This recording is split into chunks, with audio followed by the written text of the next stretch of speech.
So, hi, my name is JP. I am the principal songwriter in Project Slap. Jason is the producer slash engineer for this project. We've been pretty homogenous since day one. It's all happened here. He's been basically the person doing everything behind the scenes. If you really want to take it down to its simplest parts, I play all the stuff, and then we hire singers to come in and sing on it, and he's doing the work for weeks after the fact, getting it to sound right, because I keep sending stuff back to him. We're here. It's over with. Don't really know how I feel about that. It's kind of sad. Yeah, it's kind of weird. Kind of sad, yet rewarding. It's like going to a vacation or something. Like, it's like all of that work you had to do, all that preparation and everything, and then you're just... It's done. It's over. Yeah. It's friggin' wild. But then it's on to the next one, so... Today we wrapped up our last session for the whole project. I think the first thing that we officially recorded that got used was in 2023. It was Rear View. And then everything else really started in March of 2024 with Balance, when I put out a video with Laura in it, who is the person we worked with today. There's been a lot go on in 2 years. It was supposed to come out a long time ago, but, you know, life. We thought it'd be cool to kind of do a little bit of a recap of our experience making the album. We've got some questions that we're going to answer. I wrote some questions for him. He wrote some questions for me. And then we have some questions for both of us. And then we're going to discuss a little bit about the album cover. So Jason's questions. He's got 3 of these bad boys. Ooh, put him in the Braves hat. Go Bravos. Specifically the Braves hat, because that's the only team I like that's ever going to freaking win anything, because it ain't going to be the Knicks. Same. Tries a 3, puts it up, off the mark. Anunoby the rebound. It's over. It's over. The Knicks are finally NBA champions once again. I have never been more happy to be wrong in my life. So the first one from the Braves hat for Jason. If you were to choose one song to show off your chops as an engineer, which would it be? And why? This is a really tough question. I think I would go with Rear View. Just the way the instruments fit together in that song. It's the way we got the guitar tones, the bass tone specifically. I feel like perfect for the song. And I love the drum sound.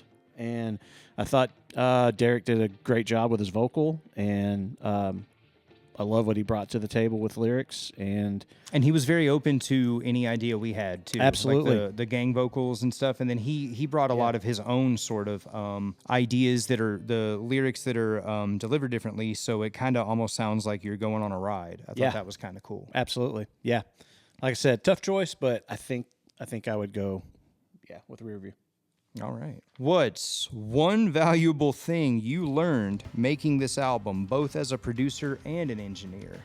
So throughout this process, we had a lot of sessions that were very long, 8-hour sessions, right? 5? Yeah. 5 of them. So we spent a whole work week at least, plus the... Just record, yes. That's a funny way to look at it, yeah.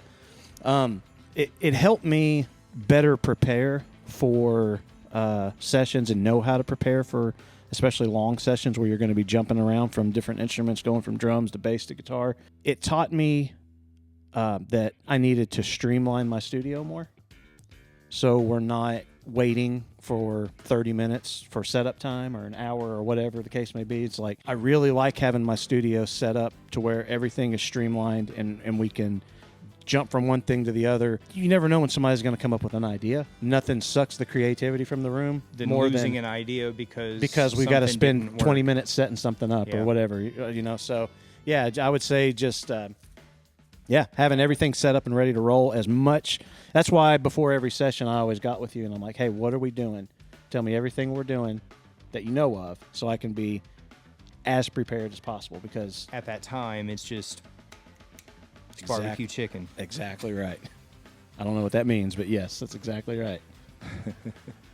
You can look it up on Urban Dictionary. Just put that anywhere. That's fine. All right, your last question. Which song challenged your skills the most? Like some of these are really dense. There's a lot of layers on a couple of these. Yes. Warning Shot and Stacked. So you don't want to work on rap. That's what you're saying. No, that's definitely not it. I was excited to work on rap. Very excited. But it was my first time working with hip-hop vocals, and especially doing it in a dense rock mix. Graydon Square sent you his stuff like mixed already. 100%. Like it was perfect already. Yeah. Yeah, exactly. So making that work with what we already had. We had to kind of learn how to shift what we were doing to fit that. And he's like an established hip hop artist. Yeah, So exactly. it's the same with Trill, who had his own sound. Yep. When they know what they're going for and they know how to produce it, then you have to learn how to produce around it. Exactly. And so it doesn't sound like a rock song with a rapper on it. You're trying to sound like a hip hop song. That's right. Yep. And yeah. So that was definitely new to me and a challenge. Let me take But a over lot of him fun. answering his questions. It was a lot of fun though, and the other one I would say would be Illusion, and that gets to what you were talking about with just how dense the mix is, with all of the extra keys and soundscape kind of stuff that you added, incorporating all of that stuff in with our organic instruments. Was definitely a challenge. All right. Well, those are his 3. Dump these in here. Yes. I don't. This doesn't move them at all. They just They're bounce just a little bouncing bit. around. Which song ended up sounding the closest to your original vision? I've got 2 answers, and one of them is Like You Mean It, and the other is If Ever. And there's 2 different reasons for that. The first one, so I totally wrote Like You Mean It. It's supposed to sound like Billy Talent wrote a song that they were trying to put like on the Scott Pilgrim soundtrack. That is specifically what I was going for. So it was easy because it was just a couple guitars and a little bit of slap bass, but something about that one, I guess it's because I wrote it and a month later we recorded it and it was out. I didn't have time to get demo-itis about it. I didn't have Right. time to overthink it. Makes sense. So, but for whatever reason, that one and even Ruth's vocals, like Yeah. it was just, everything was just icing on the cake with that song. Everything was perfect off the rip. And I think that we sent that one back maybe once or twice between each other. Yeah. It was very minor fixes. Yeah, that one. You're right. That one sounded pretty spot on to what I envisioned. Not that any of them don't, but that one's pretty much perfect. And then If Ever, because that one I wrote and I intentionally never messed with it again. The demo was the demo and I never went back and touched it up. It was all what happened right then. That's I awesome. was sitting on a couch one day and just I wrote that thinking about my grandmother.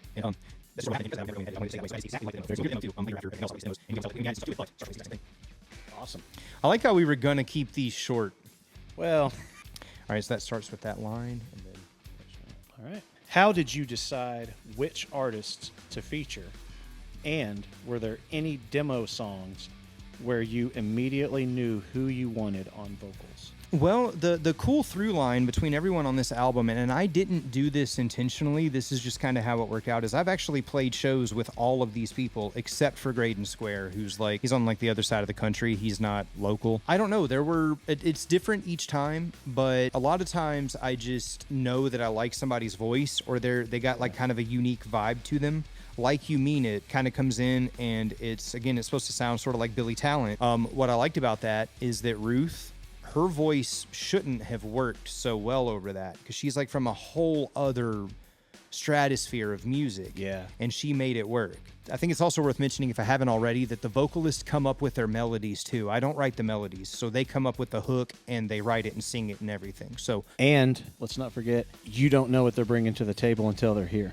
yeah, Which I thought was always my favorite part, that when I was here in the studio hearing these lyrics and hearing this song completed for the first time, so were you. anything where I knew right off the bat, yeah. As soon as I started developing balance, I knew I wanted Laura because Laura, and it's so cool that it worked out that she was the first and the last, but she was the first person I ever thought of to work with. That's cool. Okay. But I knew that I couldn't get Laura in a band because she's in like 50 other bands. Right. So at the same time that it was becoming evident that I was going to need to self-produce my own music because whatever just wasn't happening the way that I hoped it would. And Sure. the first thing was, okay, I want to work with Laura on a song. Wow. That's And cool. I want to play the instruments, so how do I get her to play drums? So I added a drum break specifically to get Laura to play drums. That song was shaped because I wanted to work with her. So kind of she was a co-producer. So Yeah. to answer your question, yeah, I knew I wanted to work with Laura. She was having fingerprints on stuff like before it was even a project. Awesome. Yeah. Good answer. Question number 3. Which song are you most proud of from the standpoint of your musicianship? We've withheld a lot of the ones like Reflect having that guitar solo on it, or In Control just being kind of as gnarly as it is with the slap bass and stuff. We've withheld more of what I would consider to be like impressive songs because I want the follow-up to be heavier and more in your face. So we kept this one kind of softer. So I noticed that, I don't mean to cut your answer off here, but I noticed that you singled out bass parts and guitar parts, and I think that's because you're a drummer by trade. Maybe because you're a drummer and that's you stepping out into other instruments, that's what stands out to you. But I just wanted to point out that your drumming through this entire record is unbelievable. Just to put that out there. Oh man, I'm tough with compliments. I appreciate it. Just take it, just accept it, but not to cut you off. Sorry about that. No, you're good. It needed to be said. You're good. Well, thank you. I'm going to go with balance, I guess, because balance on this one shows proof that I can have a chill out rhythm section, but also have a solo of some kind. And there's also a little stab of lead guitar in there, not enough to steal the show or whatever, but enough to be like, oh, that was cool. I think it really shows everything I can do. Like I can play slap bass and stuff too that's not reflected in that song, but I do think that balance probably shows you the best all around range. I can see that. So it's either going to be that one, or I really am proud of the breakdown section of Like You Mean It. I listened to that probably like 1,000 times after. Yeah. All right, so now we have 3 questions for both of us. Favorite song on the album and why? Warning Shot. There's most of a roadmap with that one. The first thing was in July or August 2014, and then in April 2017, I tweaked and added some things. There was a little bit of an intro that didn't end up making the final cut. It was supposed to be used in 2 other projects, and those things did not come to fruition. So basically, like, getting this one out, and not only that, but working with Hollywood Trill. I love hip-hop. Awesome. It's my number 1 listened genre is rap, and you might not think that to look at me, but it is my favorite kind of music. So working with someone that not only is he a good rapper, like I like what he makes, but his enthusiasm is insane. Like he's got love for it. He was in here hyped. Oh yeah. And it was just awesome. Yeah. So Warning Shot. And his energy is contagious. Yeah. Okay. So for you, favorite song on the album and why? Okay, I can't pick one. First of all, I'm sorry. And also, you stole one of mine, but Warning Shot. Let's start there. It's just the overall energy of the song. His vocal performance, the energy that he had in the studio that day comes across in his vocal performance. And guys, that was like 99% one take, first take. Yeah. Yeah, like there's a couple little ad-libs here and there, but like most of that, he came in and he was wired. He was ready. Yeah. I have a very vivid memory of him going through that first pass, and somewhere during it, probably like maybe midpoint of the song, I remember looking at you and just going, yeah. We've done that a few times where the person's just been killing it so hard, but like with Trill, it was like, because like seriously, I don't remember there being that much of because I got like 3 songs done that day, including recording the final takes for that one. That's right. Because I did Warning Shot and In Control. That's right. And something else on that same day. Yeah. And so not only that, but like we were efficient as that day. We Man, were. that was actually a really cool experience. Yeah. We killed that song in like 2 hours. Again, I've been playing it for 10 years at that point. Yeah. It's kind of funny, like when you're in the moment, we're in the grind, we're focused, we're trying to get through. Yeah. But now that we step back and look at it, we're like, man, what a fun day that was. That was. So, Warning Shot. Warning Shot. And then I would also go with Rear View for the reasons I mentioned earlier, just sonically. And Balance, it's specifically the percussion breakdown. Was that the first time you had ever worked on something like that? Something kind of tribal? Yeah, and it was just really cool how it came together because it was all so organic. Because it was, if I'm remembering this correctly, you guys had, I know you did, you had like a tambourine in one hand, I believe, and something else, like a shaker maybe or something. At one point you did that performance, but then there was the bongos or whatever where you guys By the way, just since we're talking about it, Laura is in your right ear. Laura plays the percussion in your right ear during the drum break. Yeah. Which we should have made it L left, Laura. But that's Damn it. We're Missed R opportunity. for a word we're not allowed to use anymore. There you go. So that's how that happens. Restricted. Yeah. That's restricted is not the word, by the way. But yeah, there'd be those three: rear view, balance, and warning shot. Then I guess if I can pick an instrumental, it would probably be, I don't know, Toadstool is pretty cool because the way the Toadstool came to be is pretty interesting. A friend of mine was having a birthday, and I had no money to get a gift or a card. No money. And literally one day it was just like, well, I was already kind of kicking around the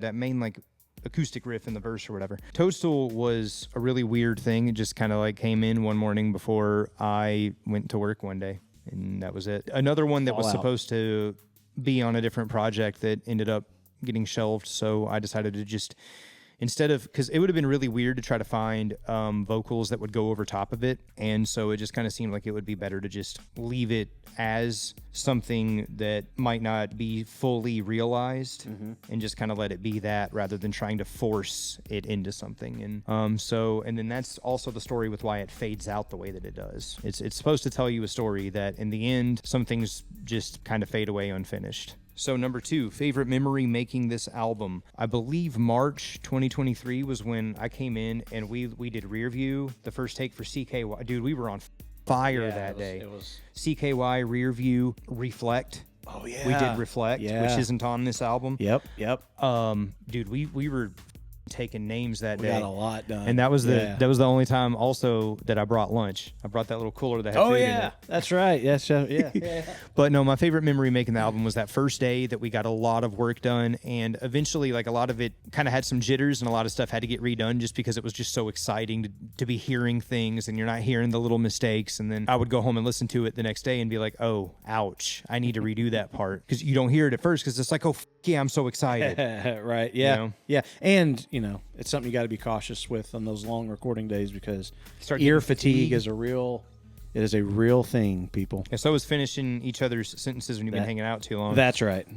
What was your favorite memory? Favorite memory. We've actually mentioned some of these, but I was going to go with Trill's energy, the percussion breakdown of balance, just how that all went down was so fun. We literally went upstairs and used my kitchen sink. We used everything. Those two moments and just the overall hang. The overall hang of the whole. Just we spent a lot of time learning together and sweating together in a small room. And yeah, because this guy didn't realize what he was signing up for. He thought he was signing up for an EP, and like, no, he's working with some maniac that when I was like 13, I read like some Prince liner notes, and it said like everything was written by Prince, and I was like, everything? Yeah. He played everything? I want to do that. And am I saying I'm on Prince's level? No, Prince's. Nobody's on Prince's level. No. So we've pretty much already gone over like your kind of favorite moments. Is just sort of just really making it in general. Just making it the whole the hang. The real thing was the friends you make along the way.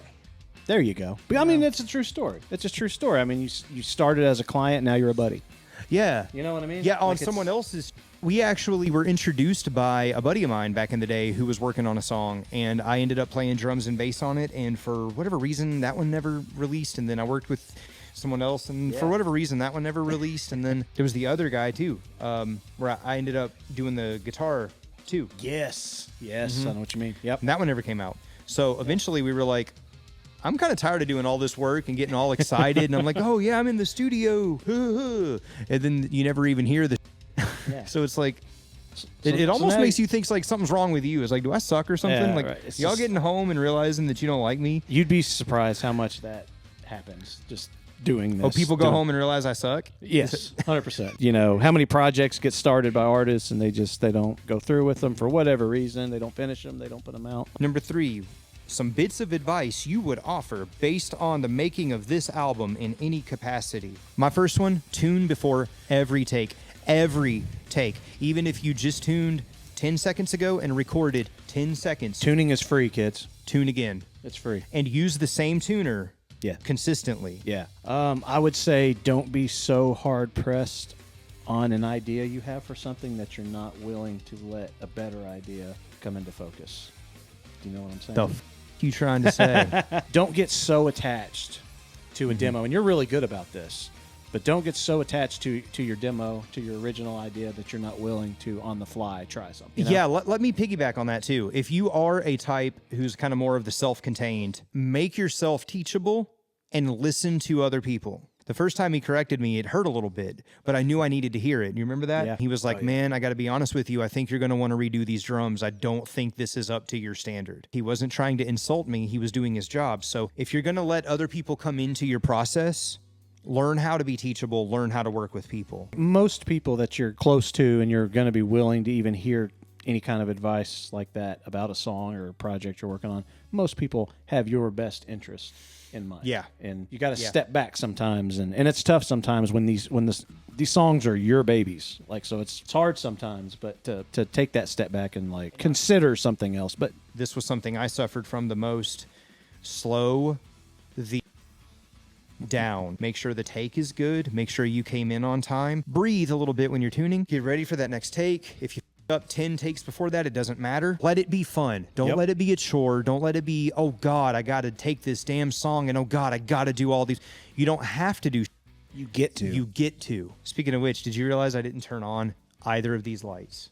The whole time. Good thing you mentioned this room as well lit. I just hope the bills aren't with our eyes. I didn't even think about that. I want to talk about the album cover a little bit. It's actually an artist named Jen. She goes by Fraggle FX on Instagram, I'm pretty sure. You'll see everyone's links in the description. So I approached her with this idea I had, sort of like the Green Day Dookie album cover. You know how it had the big cloud in the middle? Yeah. That's what I was wondering. Well, that's the first thing. Yeah. That was the first idea I had. And what if someone was floating away from all of the bull on that cloud, then sort of just kind of had a very crude sketch, because I have the visual artist skills of Stevie Wonder.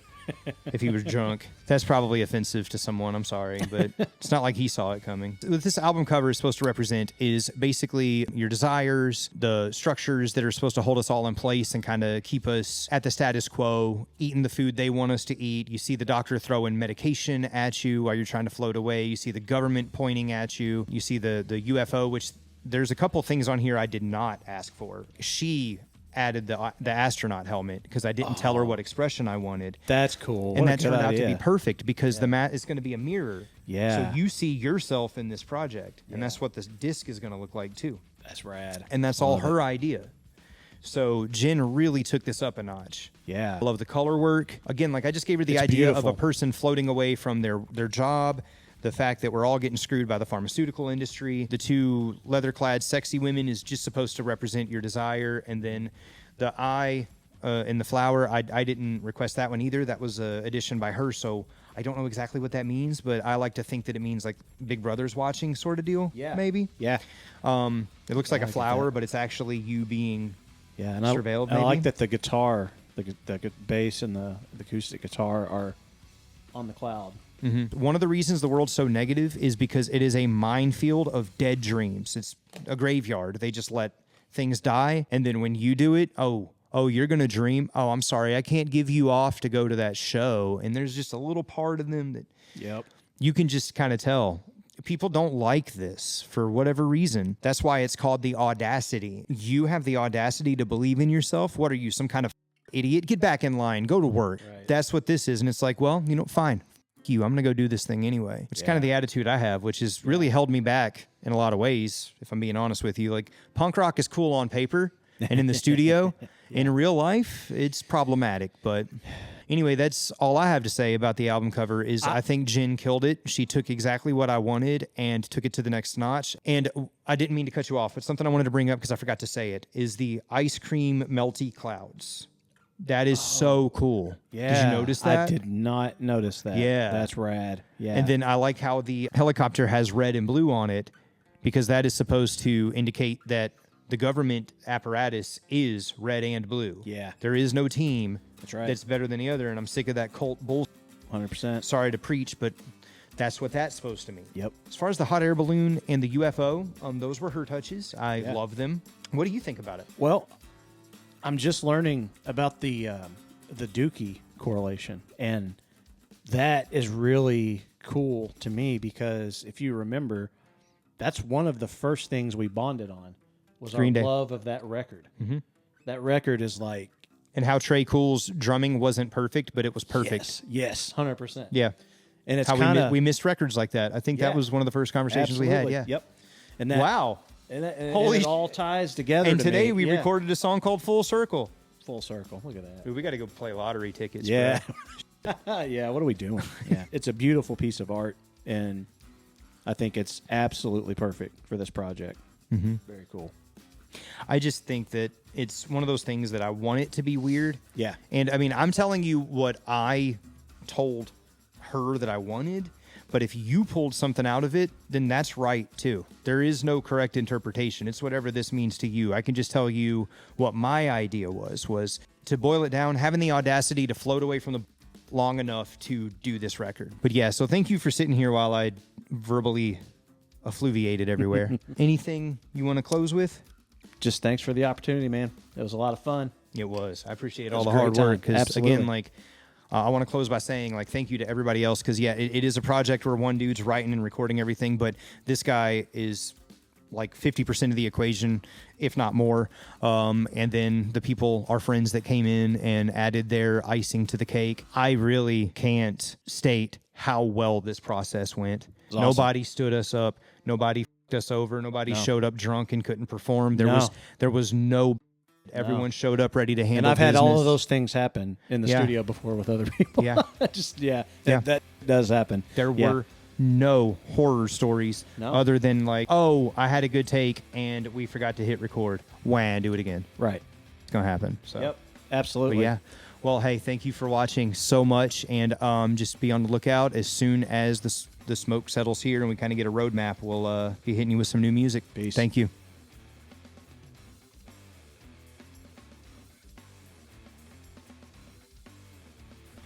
Blah, blah, blah, blah, blah. Yeah, you know, that was ooh.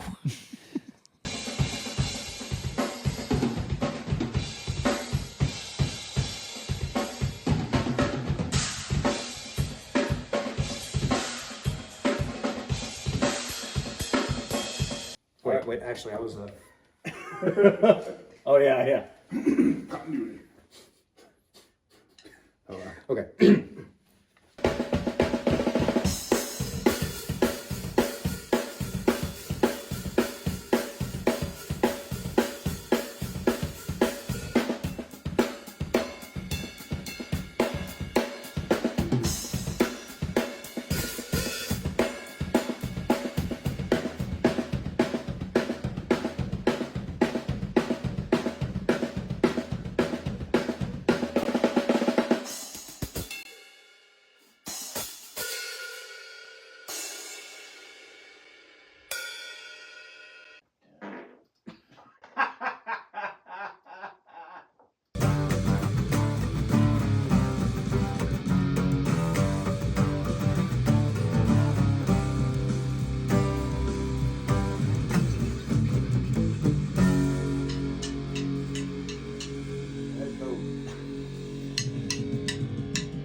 That's like so iconic.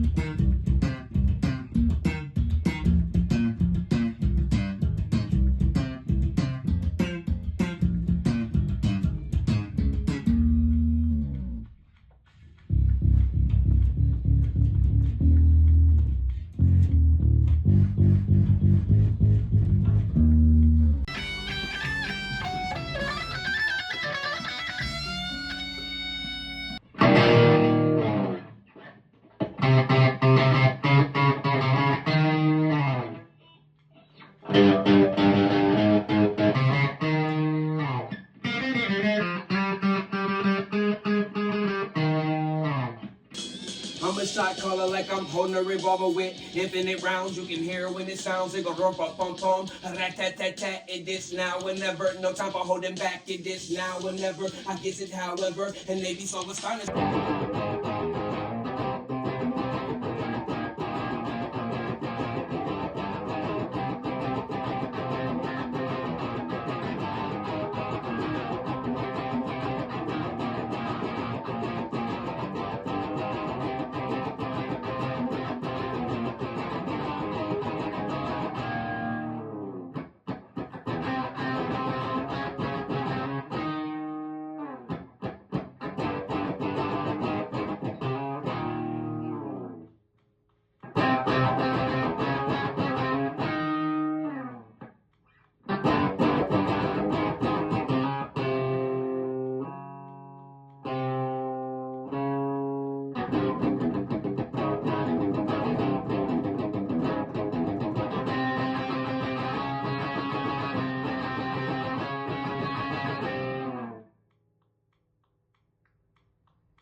we're off way. We're way off. We're jamming to each other. Can you scoot to the left? You're kind of in the shot.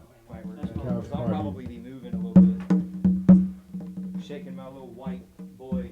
A little tushy.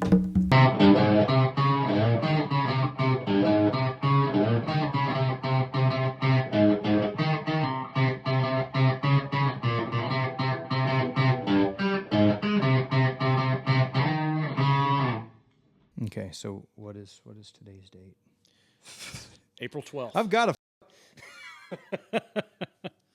You ought to get an Apple Watch. That's what you should do. That it is. Oh, you. Yep. It's called ball busting. All right. Okay, so A lot of that over the last 2 years as well.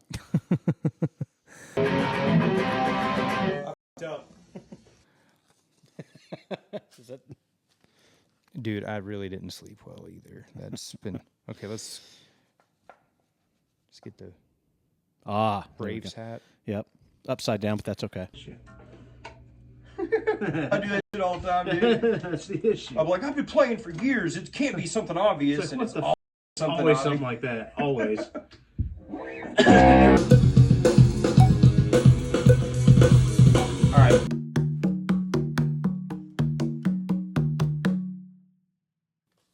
All right. That was Reed. Yeah. First, and then second. Gotcha. All right. Guys, you see on screen. I got weird with these. What you're seeing on screen is what he's trying to read. It's like a puzzle. It's kind of fun. So, which song? Which song? Hold on. Should this say is? It's because it says which the closest. Which song ended up It goes that sounding way. the closest to your original Gotcha. vision? I was going this way. Okay. Dude, it's so stupid. I'm sorry. I follow. We probably should have went through that part before we. Okay. All right. So Preparation? Yeah, What's right. that? Oh, Isn't that something you put on your hemorrhoids? all right. You're going too fast, can you please wait up? We staying paid up, your crew laid up. Act like you don't know, might leave your face up. This a warning shot, the next one won't miss you. Do you want to shut that door, JP? I don't know if that camera's picking up out there or not, but you might want that. Yeah, I don't want anyone to see any Atlanta Falcons stuff. You don't want that. That's embarrassing. I go, not the Falcons. By the way, Stevie Wonder is one of the greatest of all time. Oh, so sorry. Phenomenal.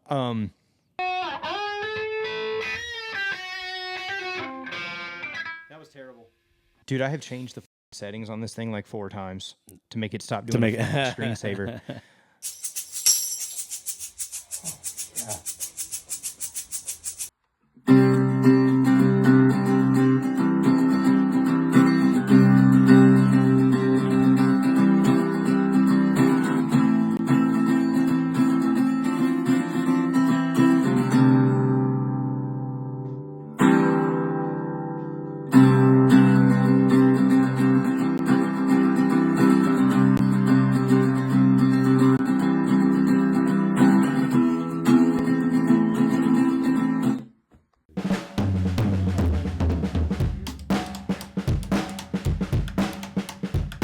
That's one of their songs.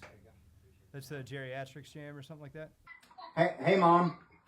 Hey, baby, how is it? Whoa. I'm recording. I'm recording you right now.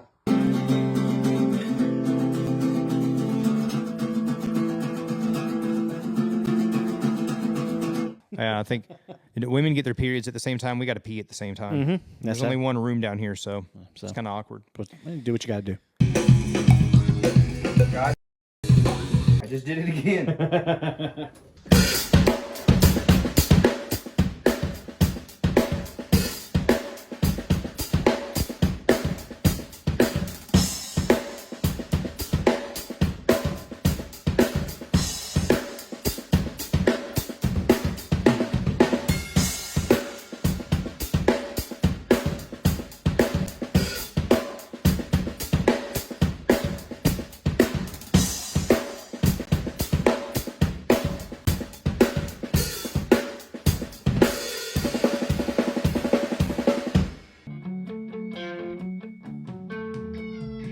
anyway, I have the worst ADD in the world. Let's get back on track. That's why he schedules 8-hour sessions. Yeah, to do 3 hours of work and 5 hours of talking. I don't know. I mean, it's like I'm obviously going to be back here, but it's like the end of an era almost or something. Yeah. I was wrong. Illusion Squared is going to be the very last thing that gets worked on, but we're finished today.